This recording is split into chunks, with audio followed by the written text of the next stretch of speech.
மகா பிரபு, அதாவது நமது ஆண்டவர் எங்களுக்கு ஆராத்தியரும் வணக்கத்திற்குரியவரும், மேலும் எங்கள் வாழ்க்கைக்கு ஊக்கமும் உத்வேகமும் வழிகாட்டுதலும் ஆவார். ஜெகந்நாதர் இருந்தால்தான் வாழ்க்கை உள்ளது. பகவான் ஜெகந்நாதர் ஜனங்கள் அனைவருக்கும் தரிசனம் அளிக்க நகரில் சுற்றி வருகிறார். ரத யாத்திரைக்கு உலகம் முழுவதும் ஒரு தனித்துவமான அடையாளம் உள்ளது.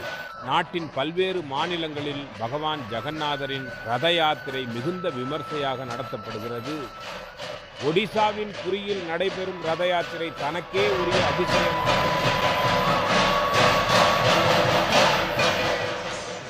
இந்த ரத யாத்திரைகளில் நாட்டின் ஒவ்வொரு சமூகத்திலும் ஒவ்வொரு வர்க்கத்திலும் உள்ள மக்கள் திரளாக கலந்து கொள்வது மிகவும் முன்மாதிரியாகும். இது பக்தியுடன் மட்டுமல்லாமல் ஒன்றான இந்தியா, சிறந்த இந்தியாவின் பிரதிபலிப்பும் ஆகும்.